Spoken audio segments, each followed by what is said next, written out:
আচরণে প্রভাব বিস্তারকারী মনস্তাত্ত্বিক উপাদানসমূহ আলোচনা কর।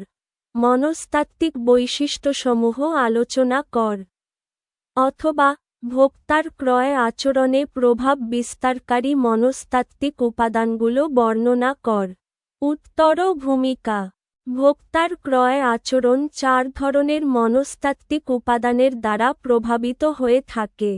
এগুলো হল প্রেষণা বা অনুপ্রেরণা, প্রত্যক্ষণ, শিক্ষণ, বিশ্বাস ও মনোভাব। মনস্তাত্ত্বিক উপাদানগুলো। উপরিউক্ত মনস্তাত্ত্বিক উপাদানগুলো নিম্নে আলোচনা করা হল। 1. প্রেষণা। একজন মানুষ কোনো না কোনো উদ্দীপকের দ্বারা উদ্দীপ্ত হয়েই তার কাজ সম্পাদন করে থাকে। প্রেষণা হল এমন এক শক্তি যা মানুষের মনের মধ্যে কোনো কার্য সম্পাদন করতে সহায়তা করে। যেমন গ্রামীণ কোম্পানি ডিজুসেম একটাল ক্রয় করার জন্য ভোক্তাকে উদ্দীপনায় উদ্দীপ্ত করে থাকে। ভোক্তা এসব কোম্পানির উদ্দীপনায় উদ্দীপ্ত হয়ে সে কোম্পানির একটাল জয়সেম ক্রয় করে থাকে। মানুষের কিছু প্রয়োজন থাকে জৈবিক, যেমন বাঁচার জন্য খাদ্য, পানীয়, আশ্রয় ইত্যাদি। আর কিছু প্রয়োজন থাকে মানসিক, যেমন নিরাপত্তা, সম্মান অর্জন, ভালোবাসা ইত্যাদি। মানুষের মনের মধ্যে নিজের অজান্তেই তা অনুভব করে ও আচরণে প্রকাশ করে। প্রেষণা সম্পর্কে বিভিন্ন মনোবিজ্ঞানী বিভিন্ন মতামত ব্যক্ত করেছেন।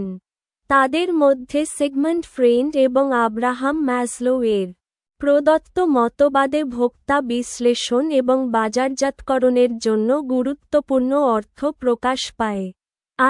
মাসলোর চাহিদা সোপান তত্ত্ব। আব্রাহাম মাসলো প্রেষণা তত্ত্বের উন্নয়নের পরিপ্রেক্ষিতে মানুষের চাহিদা বা অভাবগুলোকে প্রধানত 5 শ্রেণীতে বিভক্ত করেছেন। এগুলোকে তিনি মানুষের চাহিদা সোপান বা নিড হায়ারার্কি বলেছেন। এগুলো হল আত্মমর্যাদার চাহিদা এবং আত্মপূর্ণতার, আত্মপ্রতিষ্ঠার চাহিদা। জৈবিক চাহিদা হল মানুষের প্রাথমিক বা মৌলিক চাহিদা। জৈবিক চাহিদা পূরণ হওয়ার সাথে সাথে মানুষ নিরাপত্তার অভাব বোধ করে। নিরাপত্তার চাহিদা পূরণ হলে সামাজিক প্রতিপত্তি প্রীতির চাহিদার উদ্রেক হয়। অতঃপর পর্যায়ক্রমে আত্মসম্মান বা আত্মমর্যাদার চাহিদা ও আত্মপূর্ণতার চাহিদার উদ্রেক হয়। মাসলোর মূল বক্তব্যই হল মানুষের একটি চাহিদা পূরণ হওয়ার সাথে সাথেই অন্য একটি অভাব এসে হাজির হয়। মাসলোর চাহিদা সোপান তত্ত্বটি নিম্নে তুলে ধরা হল। 1. জৈবিক চাহিদা। মানুষের জীবনের প্রাথমিক চাহিদাই হল আহার, পরিধান ও বাসস্থান। যা না হলেই নয়। এই ন্যূনতম চাহিদা পূরণের জন্য মানুষ অর্থনৈতিক কাজে লিপ্ত হয়। পর্যায়ক্রমিক চাহিদা সোপান অনুযায়ী এটি জৈবিক চাহিদার নিম্ন স্তরে অবস্থিত। নিরাপত্তা চাহিদা। জৈবিক চাহিদার মতোই মানুষের আরেকটি চাহিদা হল জীবন ও জীবিকার নিরাপত্তা। মানুষ যে চাকরি করে তার জন্য ভীতু থাকে, কাজেই চাকরির নিরাপত্তা চায়। আবার মানুষ পণ্য সামগ্রী ক্রয়ের ক্ষেত্রেও নিরাপত্তা চায়। যেমন ডায়াবেটিস ফ্রি কোলেস্টেরল মুক্ত খাবারের চাহিদা দিন দিন বৃদ্ধি পাচ্ছে।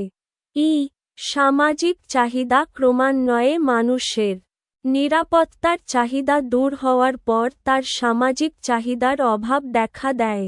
মানুষ যেহেতু সামাজিক জীব সেহেতু মানুষ বন্ধু বান্ধব, আত্মীয় স্বজন সবার সাথে মিলেমিশে থাকার প্রয়োজন অনুভব করে।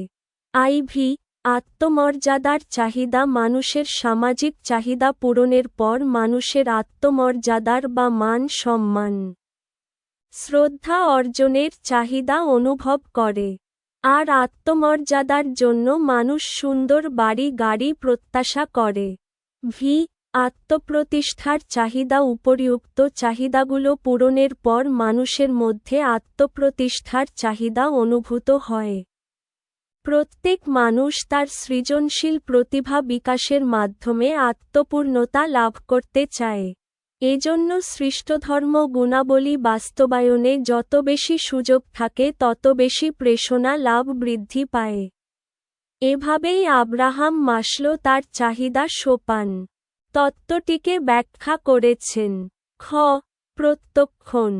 প্রত্যক্ষণ হচ্ছে একটি প্রক্রিয়া যার মাধ্যমে মানুষ কোন কিছু সম্পর্কে অবগত হয়। আর এ প্রত্যক্ষণ মানুষ তার আচরণের মাধ্যমে প্রকাশ করে। মানুষ তার 5টি ইন্দ্রিয়, যথা চক্ষু, কর্ণ, নাসিকা, জিহ্বা ও ত্বক দ্বারা যখন কোন কিছুকে উপলব্ধি করে তখন প্রত্যক্ষণ ঘটে থাকে। একই প্রেষণার একেকজন ব্যক্তি একেকভাবে তার প্রত্যক্ষণ প্রকাশ করে। নিজের মতো করে তথ্য নির্বাচন করে সংগঠন করে ও ব্যাখ্যা করে থাকে। 3টি প্রত্যক্ষণ প্রক্রিয়ার কারণে ভিন্ন ভিন্ন প্রক্রিয়া সৃষ্টি হয়। 1. নির্বাচিত প্রভাবাধীন সেলেক্টিভ অ্যাটেনশন, নির্বাচিত বিকৃতকরণ সেলেক্টিভ ভিট্রিফিকেশন, নির্বাচিত ধারণ সেলেক্টিভ রিটেনশন।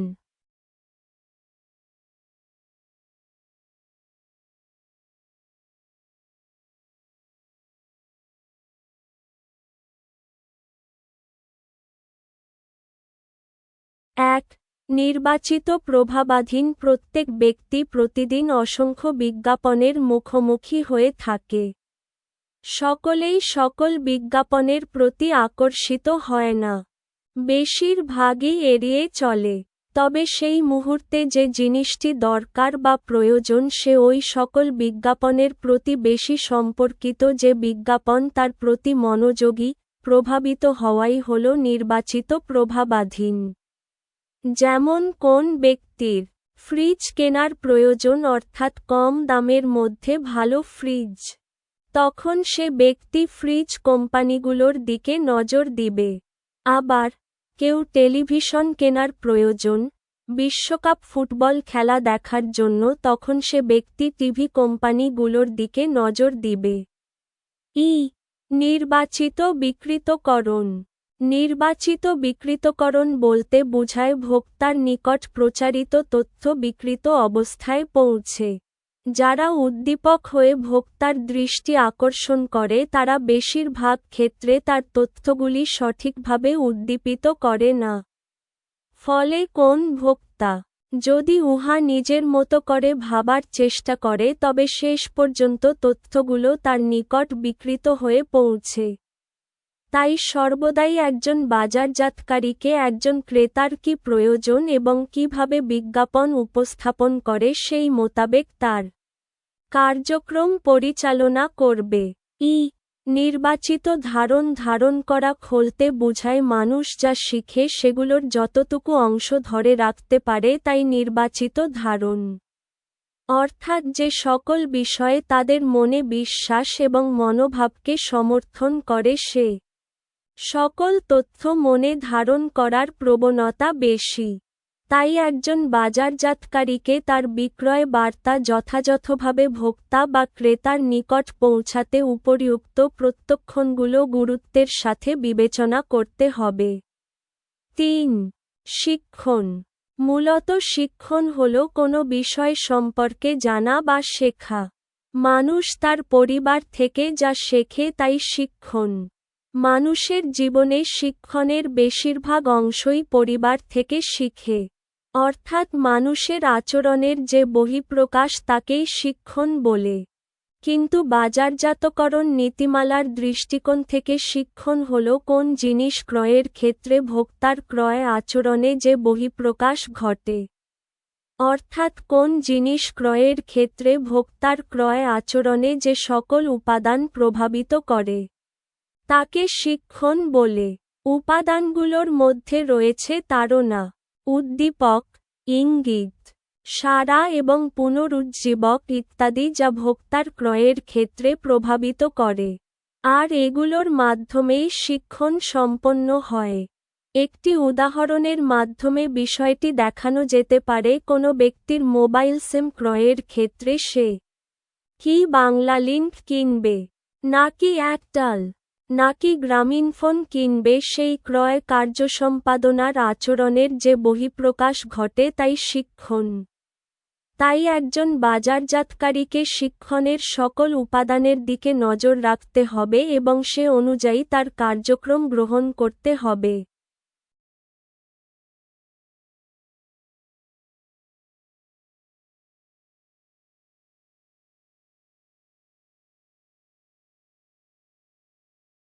4.